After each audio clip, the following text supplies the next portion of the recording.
Bonjour à toutes et à tous, on commence cette revue de presse en France avec la défaite de l'OGC Nice 2-1 contre Bâle en Europa League. Les Aiglons sont donc malheureusement éliminés de la compétition et ne verront pas les demi-finales. Quel gâchis, résume justement Nice Matin ce vendredi, car le gym menait encore 1-0 à la 83e minute. Forcément, le sentiment qui domine au lendemain de cette défaite, c'est la déception, et on le voit également en une de l'équipe. L'Europe s'arrête à Nice, titre le quotidien, qui ajoute que les Niçois ont été piteusement éliminés par Bâle. Des mots forts pour parler de l'élimination du dernier club français encore en lice en compétition européenne. D'ailleurs, le journal nous livre d'autres informations, notamment concernant le Paris Saint-Germain et son futur coach, car Paris rêve toujours de Zidane, affirme l'équipe. Contrairement à l'année dernière, Luis Campos ne devrait pas choisir le futur coach parisien. Ce pouvoir reviendra plutôt à l'émir, et on le sait, son favori numéro 1 reste Zinedine Zidane. Les dirigeants parisiens estiment avoir une vraie chance de le signer cette fois, mais gardent d'autres candidats en tête comme Thiago Motta, qui garde des contacts avec QSI. Toujours en France, le Parisien revient sur la saison de Marco Verratti, et le journal local nous apprend que la petite phrase de Kylian Mbappé qui a fait beaucoup de bruit, bien manger et bien dormir, visait en réalité le milieu italien et non pas Neymar. D'ailleurs, en parlant du Brésilien, ce dernier a fait une sortie remarquée concernant son avenir et un possible retour à Santos. C'est le journal Globo Esporte qui rapporte ses propos. Un jour je reviendrai, c'est génial de revenir dans ma maison, je me sens chez moi ici, je suis si heureux de revenir après 10 ans. Je suis venu ici pour soutenir Santos et recevoir l'affection des supporters. C'est le club qui m'a tout donné, qui m'a ouvert les portes, à moi et à ma famille, qui m'a révélé au monde. Je suis très heureux et content d'être ici. Allez, on part du côté de l'Italie avec la Juventus qui s'est qualifiée face au Sporting. La vieille dame a obtenu le match nul 1 partout au Portugal avec un but d'Adrien Rabiot. Elle obtient donc son billet pour les demi-finales d'Europa League. Mais pour la Gazzetta dello Sport, c'est à moitié une victoire. De son côté, Tuttosport se lâche un peu plus et titre la Juve résiste et s'amuse et se tourne maintenant vers la demi contre Séville. D'ailleurs, comme le note le journal transalpin, la Juve a récupéré les 15 points qui lui avaient été retirés par la justice en championnat, même si cette décision n'est que provisoire. Enfin, les bianconeri font également les gros titres du Corriere dello Sport. La Juve, toujours en vie, se réjouit le média italien, qui rapporte également la qualification de l'AS Roma. Roma magique et un super Dybala, résume le Corriere. Il faut dire que les hommes de José Mourinho l'ont largement emporté contre Feyenoord, avec une victoire 4-1. A noter que la Fiorentina s'est également qualifiée pour les demi-finales en Europa League Conférence.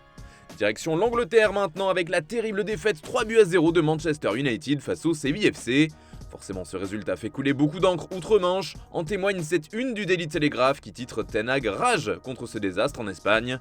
Le coach néerlandais était très déçu de la prestation de ses joueurs, il a expliqué que s'ils avaient perdu, c'est parce que Séville en voulait plus, tout simplement. L'autre homme qui est mis en avant après cette défaite des Red Devils, c'est Harry Maguire, auteur d'une boulette sur l'ouverture du score du club andalou. Il fait la une du Daily Star mais aussi du Daily Mail ce vendredi et encore du Daily Express. Pour ce dernier tabloïd, c'est le duo d'Erea Maguire qu'il faut pointer du doigt. A noter aussi comme le rapporte le média que West Ham s'est largement imposé 4-1 face à la Gantoise et se qualifie pour les demi-finales de cette Europa League Conférence. Toujours en Angleterre, Chelsea continue de chercher un entraîneur pour la saison prochaine. Les discussions sont en cours entre les Blues et Mauricio Pochettino, explique The Sun ce vendredi. L'ancien coach de Tottenham et du PSG monte dans la shortlist des dirigeants du club londonien, même si Julian Nagelsmann serait toujours le favori. L'ancien sélectionneur Luis Enrique serait lui aussi toujours en course pour le poste. Ces discussions entre Pochettino et Chelsea font les gros titres de nombreux journaux britanniques, comme avec le Daily Mirror ou encore le Daily Express.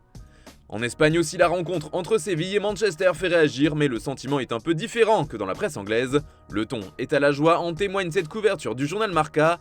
Ici règne Séville, le monarque de l'Europa League. Il faut dire que le club andalou a déjà remporté 4 fois le trophée depuis 2014 et se qualifie une nouvelle fois pour les demi-finales.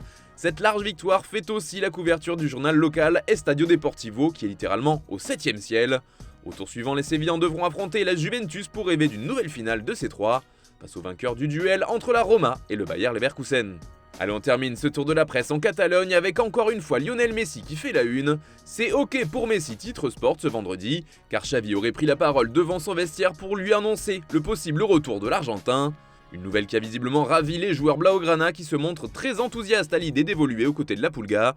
D'ailleurs, pour faire revenir Messi, il faudra vendre pour permettre aux finances d'encaisser son salaire. Et selon Mundo Deportivo, le Barça a un sacré objectif de vente pour le prochain mercato, 100 millions d'euros. De nombreux joueurs catalans sont concernés par une possible vente, au moins 17 selon le quotidien. On retrouve plusieurs têtes connues comme Samuel Umtiti prêté à Lecce ou encore Clément Langlais vers Tottenham. Mais comme on peut le voir sur cette une de Mundo Deportivo, des joueurs comme Ansu Fati, Eric Garcia ou encore Rafinha sont également concernés par ce grand ménage prévu au prochain mercato. Voilà, c'est tout pour ce matin, bonne journée à tous, on se retrouve tout à l'heure pour un nouveau JT et demain pour la prochaine revue de presse sur Foot Mercato.